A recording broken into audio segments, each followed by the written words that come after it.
요한복음의 전반부인 1장부터 12장에는 7개의 기적의 이야기가 있습니다. 첫 번째 가나의 혼인잔치에서 물로 포도주를 만드신 이야기, 2장 1절에서 11절에서 시작해서 이제 일곱째 죽은 나사로를 살리신 이야기, 11장까지 이렇게 7개가 그 전반부에 이렇게 있습니다. 이 7개의 기적들은 모두 예수님이 어떤 분이신지를 잘 보여주는 표적들입니다. 4개 복음서 중에서 특별히 요한복음은 예수님이 행하신 기적을 가리켜서 표적이라는 표현을 사용합니다. 2장 11절 예수께서 이 처음 표적을 갈릴리 가나에서 행하여 그 영광을 나타내심에 제자들이 그를 믿으니라. 12장 37절 이렇게 많은 표적을 저희 앞에서 행하셨으나 저를 믿지 아니하니. 이렇게 표적이라는 표현을 사용하는데요. 표적은 무엇인가를 가리키는 것입니다. 손가락으로 달을 가리킬 때, 또 표지판이 목적지를 가리킬 때처럼 표적은 무언가를 가리킵니다. 요한복음에서 예수님의 표적은 그러니까 놀라운 기적이기도 하지만 그 이전에 무엇인가를 가리키는 것이 표적입니다. 표적이 가리키는 것은 그리고 예수님이 어떤 분이신가? 예수님이 하나님이 보내신 분이다. 예수님이 하나님의 아들이다. 이것을 가리키는 것이 요한복음의 표적입니다. 그래서 5장 36절을 보면 아버지께서 내게 주사 이루게 하시는 역사, 곧 나야 하는 그 역사가 표적일 텐데요. 아버지께서 나를 보내신 것을 증거하는 것이다. 이렇게 말씀하고요. 그리고 요한복음의 결론 부분인 20장 30에서 31절을 보면 예수님이 제자들 앞에서 이 책에 기록되지 않은, 요한복음에 기록되지 않은 많은 표적들도 행하셨는데 오직 이 기록된 표적들이 있는 것은 너희로 예수께서 하나님의 아들 그리스도이심을 믿게 하려는 것입니다. 그래서 표적은 예수님이 어떤 분이신가를 우리에게 보여주는 데 목적이 있습니다. 그래서 오늘 본문 베데스다 이야기도 7개의 표적 이야기들 중에 있는데요. 세 번째 표적입니다. 그래서 요한은 본문을 통해서 예수님이 어떤 분이신가를 오늘 잘 보여줍니다. 먼저 소망이 없는 사람에게 은혜가 임했습니다. 1절에서 4절 그 후에 유대인의 명절이 있어 예수께서 예루살렘에 올라가셨습니다. 예루살렘에 있는 양문 곁에 히브리 말로 베데스다라 하는 못이 있는데 거기 행각 5이 있고 그 안에 많은 병자, 소경, 절뚝발이, 혈기 마른 자들이 누워 있었습니다. 오늘 보면 바로 앞에서 예수님은 왕의 신하의 아들을 치유하셨는데 두 번째 표적 이야기입니다. 북쪽 지역인 갈릴리 가나에서 그 치유 사건이 있었습니다. 그리고 그 후에 예수님은 북쪽에서부터 남쪽으로 예루살렘으로 움직이십니다. 유대인의 명절이었고 그래서 예루살렘은 이 각처에서 온 유대인들로 여러 사람들로 북적였습니다. 그 북적이는 도시에 도착하셔서 예수님이 제일 처음에 가신 그곳은 베데스다 연못입니다. 이 연못은 축구장 정도의 크기로 굉장히 큰 저수지였고 예루살렘 성 북쪽에 있는 양문이라는 성문의 바깥쪽에 바로 있었습니다. 거기에 5 행각이 있었는데요. 이 행각은 기둥이 있고 천장이 있는 구조물입니다. 벽은 없습니다. 그래서 그늘이 생기게 되는 그런 구조물입니다. 5개의 행각이 있었다는 것은 이제 베데스다 연못이 사다리꼴이었는데 그 4면에 행각이 하나씩 있고 중간에 가로지르는 하나. 그래서 총 5개 행각이 있게 되고 그래서 연못은 2개로 나뉘어져 있습니다. 그 그늘 아래에 많은 병자들이 이렇게 누워 있습니다. 시각장애인도 있고 보행이 불편한 사람들도 있었고요. 혈기가 말랐다는 것은 특별히 혈액의 부족으로 손과 발이 굽어지고 위축되었다는 뜻으로 이제 몸이 마비가 되어서 불편한 그런 사람들을 가리킵니다. 많은 병자들은 이렇게 그 5 행각의 그늘 아래에 있으면서 연못을 계속 주시하고 있었습니다. 왜냐하면은 그 연못의 물이 병을 낫게 해준다는 믿음이 있었기 때문에 그렇습니다. 이 3절과 4절을 보시면 중간부터 꺽쇠로 묶여 있는데요. 성경책 본문 아래에 보시면 이 꺽쇠에 대한 설명이 각 주로 되어 있습니다. 이것은 사본을 연구하는 신약성경 학자들이 연구한 결과물인데요. 옛날 어떤 사본을 보니까 이 3, 4절의 내용이 들어있지 않고 또 다른 사본들을 보니까 이 3, 4절의 내용이 들어있어서 아직 학자들 사이에 토론이 있다는 그런 내용을 남겨놓은 것으로 이 정직한 연구의 그 흔적입니다. 우리 성경에 있는 3, 4절의 내용에 따르면 베데스다 연못의 물이 간헐적으로 움직였습니다. 물이 동했는데요. 그럴 때 그 움직임의 원인은 천사가 연못에 내려오는 것이었습니다. 천사가 그러니까 물을 건드리고 난 다음에 제일 처음으로 그 물에 들어가면 그 사람은 어떤 병이 있든지 낫게 된다. 이것이 그 믿음의 내용입니다. 5절 거기에 38년 된 병자가 있었습니다. 이렇게 38년이 되었다는 것은 지금 이 사람에게 소망이 거의 남아있지 않다는 의미였습니다. 지금보다 평균 수명이 굉장히 짧았던 당시에 38년을 병을 가지고 살았다는 것은 이 사람이 거의 평생 동안을 병과 싸우면서 살아왔다는 그런 의미입니다. 7절 병자가 대답하되 주여 물이 동할 때 나를 못에 넣어줄 사람이 없어서 내가 가는 동안에 다른 사람이 먼저 내려갑니다. 병자는 그러니까 연못 물에 들어가려면은 누군가가 도와줘야만 하는, 그러니까 누워서 오랜 시간을 있을 수밖에 없는 그런 상태였습니다. 도와주는 사람이 없었지만 그렇지만 이 사람은 물이 동하면 포기하지 않고 연못을 향해서 두 팔로 기어갔습니다. 그래서 굉장히 느린 속도죠. 그래서 다리가 불편하지 않은 다른 사람들이 먼저 물에 들어갔습니다. 그렇게 평생의 시간이 흘러서 지금이 되었고 계속 연못을 주시하고 있다가 애써서 기어갔지만 이제는 병이 나을 수 있을 것이라는 소망이 굉장히 희미해져 있는 그런 상태입니다. 이런 병자에게 오늘 예수님이 찾아오십니다. 6절 예수께서 그 누운 것을 보시고 병이 벌써 오랜 줄을 아시고 이르시되 네가 낫고자 하느냐. 그 예루살렘의 인파가 굉장히 붐볐는데요. 이 붐비는 인파 속에서도 예수님의 시선이 머무른 곳은 바로 여기입니다. 오랫동안 누워있는 이 사람에게 예수님의 시선이 머무릅니다. 불꽃 같은 눈을 가진 예수님은 이 사람의 그 오랜 시간 38년을 꿰뚫어 보십니다.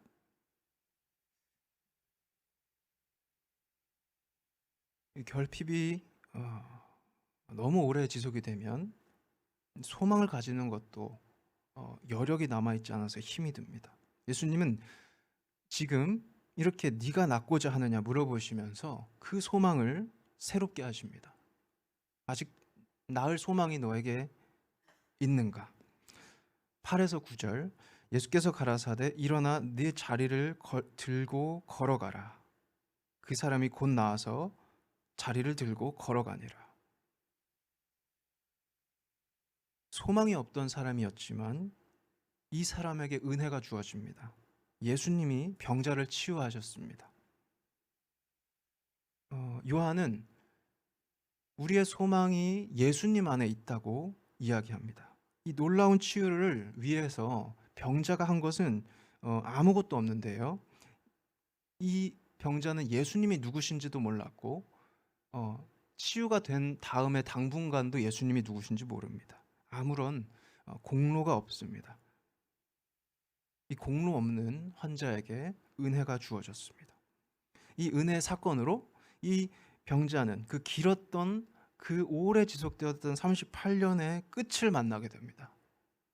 이 때가 찼습니다.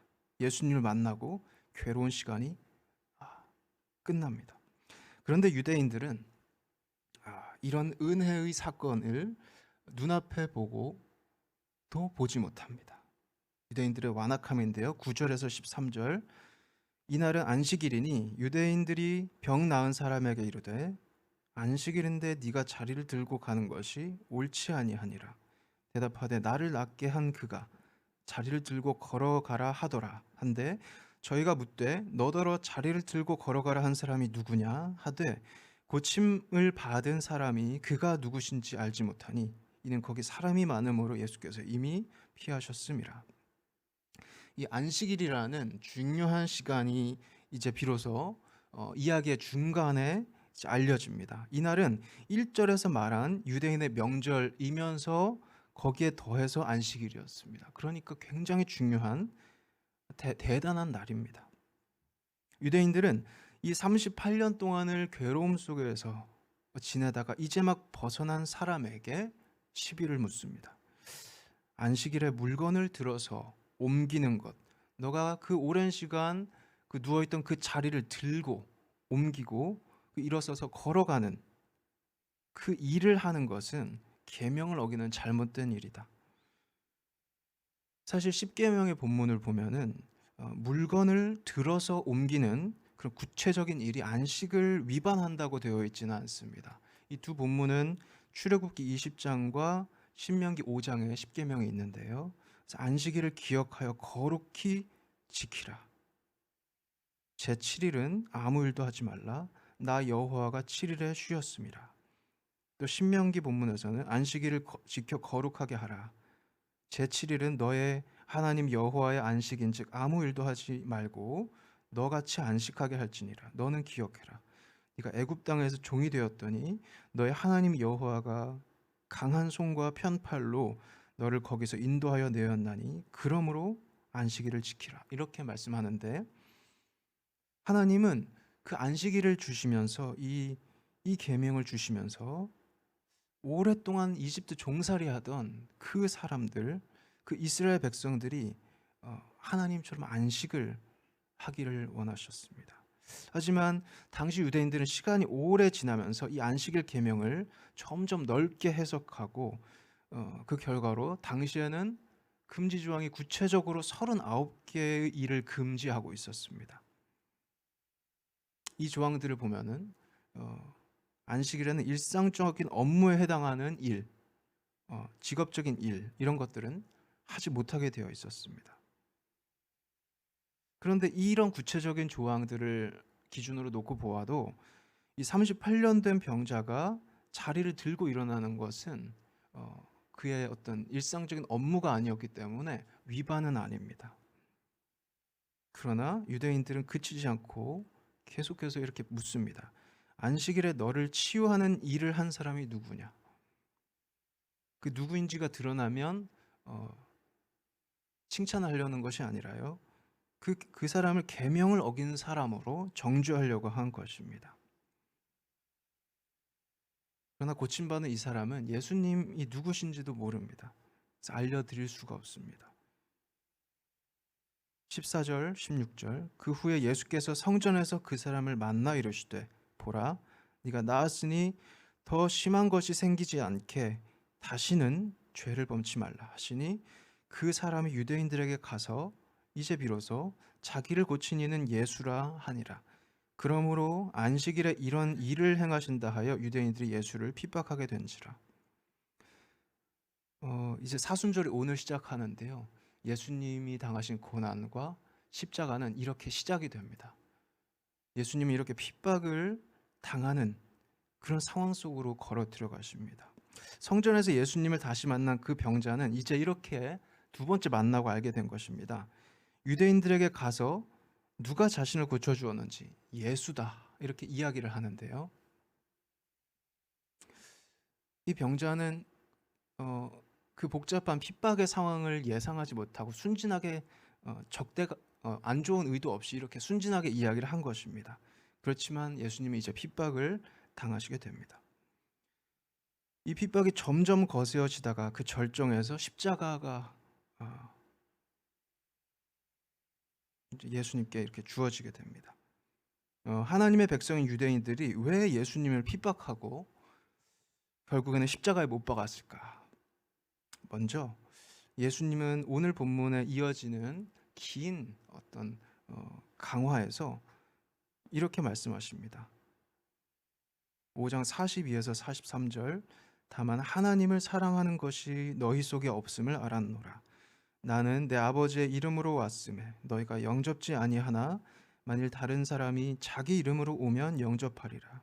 하나님을 사랑하는 마음이 유대인들의 마음에서 말라버렸습니다. 하나님을 사랑하는 것이 그 마음에 있었다면 예수님을 영접했을 것입니다. 두 번째로, 유대인들은 이 안식일 계명을 제대로 해석하고 적용하지를 못했습니다. 마가복음에 보면은 안식일에 예수님이 이렇게 치유하시는 그 이어지는 그 핍박의 이야기가 또 나오는데요. 3장 1절에서 4절입니다. 예수께서 다시 회당에 들어가시니 이때도 안식일이었습니다. 한편 손 마른 사람이 거기 있는지라. 한쪽 손이 불편한 장애인. 사람들이 예수를 송사하려고 하여 안식일에 그 사람을 고치시는가 엿보거늘 예수께서 손 마른 사람에게 이르시되 한 가운데 일어서라 하시고 모두가 볼 수 있게 하시고 저희에게 이르시되 안식일에 선을 행하는 것과 악을 행하는 것, 생명을 구하는 것과 죽이는 것 어느 것이 옳으냐 하시니 저희가 잠잠하거늘. 유대인들은 어떤 것이 안식일의 바른 그런 지키는 모습인지에 대해서도 해석하지 못합니다. 왜냐하면 마음이 완악했기 때문에. 5절. 저희 마음의 완악함을 근심하사 노하심으로 저희를 둘러보시고 그 사람에게 이르시되 네 손을 내밀라 하시니 그가 내밀매 그 손이 회복되었습니다. 이런 완악한 마음이 예수님의 진노의 대상이 되는 것이 이 5절에 잘 나타나 있습니다. 그래서 하나님께서 안식일 계명을 어떤 마음으로 주셨는지, 하나님의 마음을 헤아리는 것, 이 사랑의 계명을 사랑으로 해석해야 합니다. 안식일 계명은 종들조차 하나님의 안식에 참여하도록 하는 것이었습니다. 노예들조차. 그 사랑의 계명. 우리는 계명을 주신 하나님을 사랑하는 마음으로, 사랑의 마음으로 순종해야 합니다. 그 계명 안에서 하나님의 사랑을 해석해낼 수 있어야 됩니다. 그리고 우리가 그 순종한 결과가 사랑하신 하나님이 기뻐하실 만한 것인지 비추어서 잘 해석하고 또 적용하고 실천하는 그런 삶을 살아가야 합니다. 소망 없는 사람에게 주어졌던 은혜에 그 은혜가 무엇으로 이어져야 할까? 바로 진리로 이어져야 하는데요. 고침받은 병자는 어떻게 되었을까? 그 두 번째 예수님을 만난 이후에 어떻게 되었을까? 그 은혜 사건 이후에 어떻게 되었을까? 병자가 마지막으로 등장하는 구절을 다시 보겠습니다. 14절인데요. 그 후에 예수께서 성전에서 그 사람을 만나셨고 이렇게 말씀하셨습니다. 보라, 네가 나았으니 더 심한 것이 생기지 않게 다시는 죄를 범치 말라.